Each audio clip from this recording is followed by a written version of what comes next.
शब्दों में एक इलेक्ट्रिक पावर है। आप अगर अच्छा शब्द फेंकते हैं सामने वाले के सामने तो वो भी आपको अच्छा शब्द वापस देगा। अब अगर आप एक बुरा शब्द या बुरा वाक्य दूसरे को फेंकेंगे तो आपको वापस में वो रिफ्लेक्शन में बुरे शब्द ही आएंगे। अगर आप किसी से मान लीजिए मिलते हैं और वो आपको अगर ऐसा बोलता है कि भाई साहब नमस्ते, कैसे हैं आप, तो आपका उत्तर क्या आएगा? आप उसको यही बोलेंगे कि हाँ भाई साहब नमस्ते, मैं बहुत अच्छा हूं, बताइए आप कैसे हैं, सब ठीक ठाक चल रहा है ना आपका। ये एक स्वाभाविक उत्तर आप देंगे। लेकिन अगर आप दूसरा कोई व्यक्ति आपको मिले और आपको बोले कि क्यों बे, कहां जा रहा है, तो आप क्या हो, आपका उत्तर क्या आएगा? क्या आप उसको ऐसा बोलेंगे कि नहीं भाई साहब नमस्ते, कैसे हैं आप? तो आप भी यही बोलेंगे, अबे जा, तेरे को क्या लेना देना है ना। ये बात तर्कयुक्त है कि नहीं? तो मैं यही बात कहने की बात कर रहा हूं आपसे कि जब शब्दों में इतनी जान है, यानी कि शब्दों में प्राण है, प्राण यानी कि पावर है, शब्दों में एक इलेक्ट्रिक पावर है। आप अगर अच्छा शब्द फेंकते हैं सामने वाले के सामने तो वो भी आपको अच्छा शब्द वापस देगा। अब अगर आप एक बुरा शब्द या बुरा वाक्य दूसरे को फेंकेंगे तो आपको वापस में जो रिफ्लेक्शन आएगा वो रिफ्लेक्शन में बुरे शब्द ही आएंगे। आप ये समझना बंद कर दीजिए कि आप दूसरों से सुपीरियर हैं।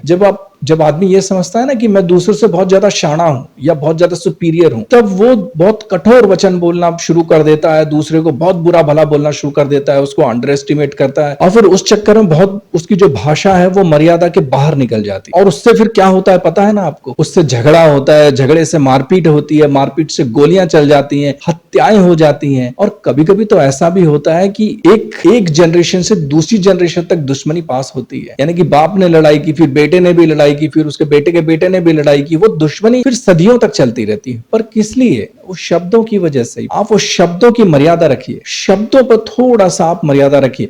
कुछ लोग होते हैं ना, वो कहते हैं कि नहीं भाई, लोग मुझसे इसलिए नफरत करते हैं क्योंकि मैं सच बोलता हूं या मैं सत्य बोल देता हूं। तो कहीं आप भी ऐसे लोगों में से तो नहीं कि लोग आपसे नफरत करते हैं और आपको ऐसा लगता है कि आप सच बोलते हैं? नहीं। तो आपको कबीरदास जी का एक दोहा याद करना चाहिए। कबीरदास जी कहते हैं कि बोली एक अनमोल है, जो कोई बोले जानी। ध्यान से सुनिएगा, बोली एक अनमोल है, जो कोई बोले जानी, हिये तराजू तौली के, तब मुख बाहर आनी। इसका भावार्थ समझा देता हूं आपको।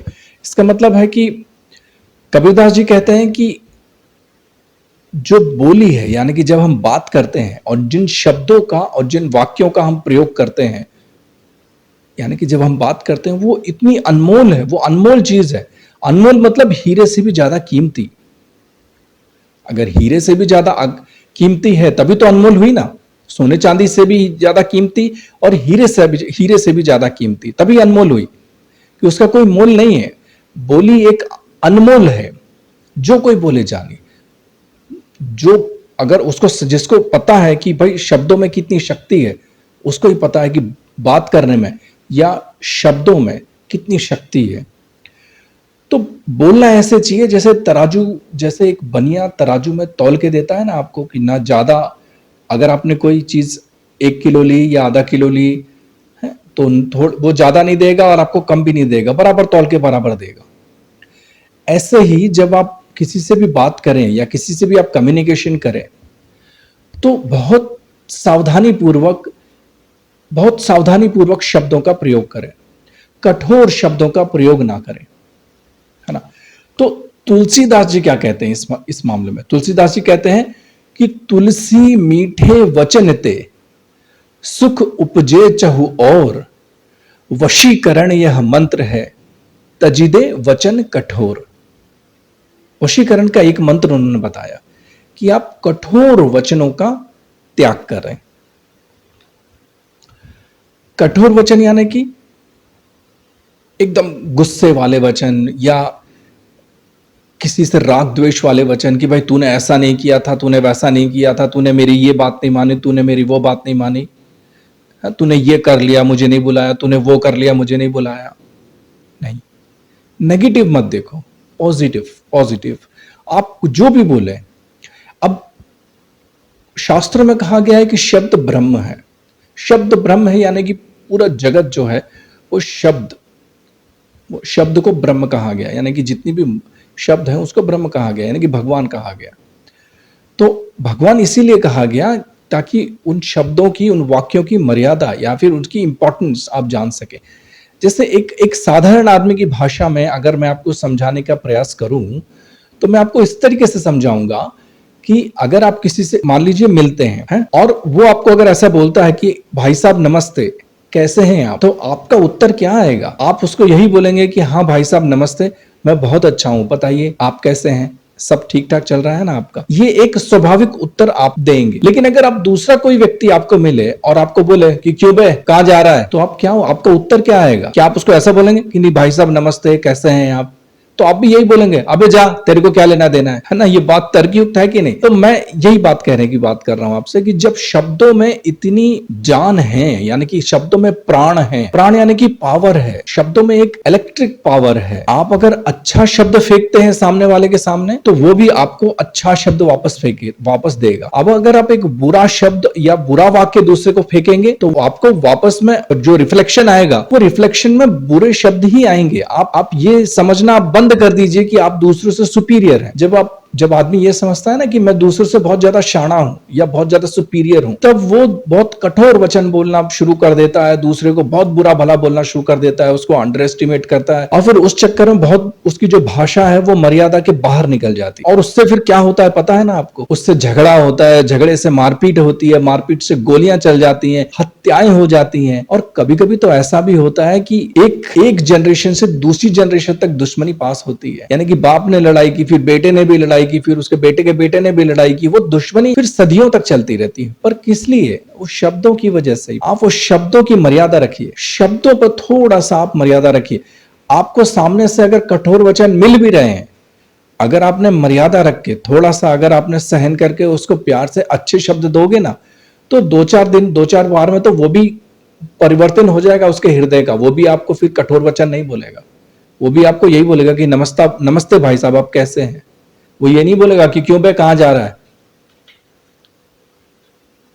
तो सोसाइटी में शब्दों का, वाक्यों का जो इंपॉर्टेंस है, उनको बताने के लिए कबीरदास जी ने, तुलसीदास जी ने, ये इनकी जो दोहे हैं, इनको आप लिख के रख लीजिए एक्चुअली, अगर जितना हो सके, क्योंकि सारी समस्या साइंटिस्ट, रिसर्च स्कॉलर्स बताते हैं, साइकोलॉजिस्ट भी बताते हैं कि ज्यादा से ज्यादा समस्या जो होती है ना, और ज्यादा से ज्यादा झगड़े जो होते हैं, वो व्यर्थ की बातें करने में और बातें करने से ही शुरू होते हैं। क्योंकि वो फिर अंट संट बोल देते हैं, उल्टा सीधा बोल देते हैं, दूसरे को चोट लग जाती है, फिर वो भी फिर कुछ बोल देता है, फिर उसको भी चोट लग जाती है, फिर आपस में वो फिर गुत्थम गुत्थी और फिर लातम जातम, और एक दूसरे को फिर पिटम पिटाई, और फिर एकदम फिर गोलीबारी, और फिर पता नहीं क्या क्या होता रहता है।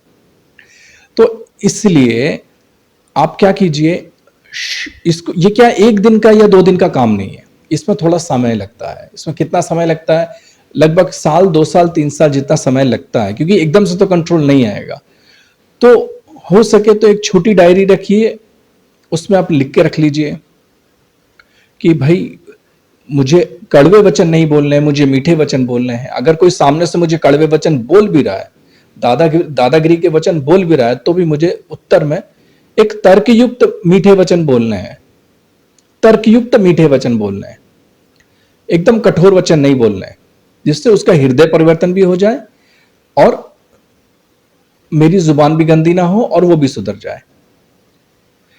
और दूसरा, हो सके तो आप कहीं आपके घर पे दीवार पे कहीं लिख के रख लीजिए, एक कार्डबोर्ड पे अगर, या फिर किसी पेपर वगैरह पे लिख लीजिए, या आप प्रिंट करवा लीजिए, और उसको आते जाते, क्योंकि जितनी बार आप आओगे जाओगे आपके घर में, उतनी बार आपकी निगाह, आपकी नजर उस पर पड़ेगी, और जब उस पर पड़ेगी तो आपको बार बार याद आ जाएगा कि मुझे कड़वे वचन नहीं बोलने हैं, मुझे मीठे वचन बोलने हैं।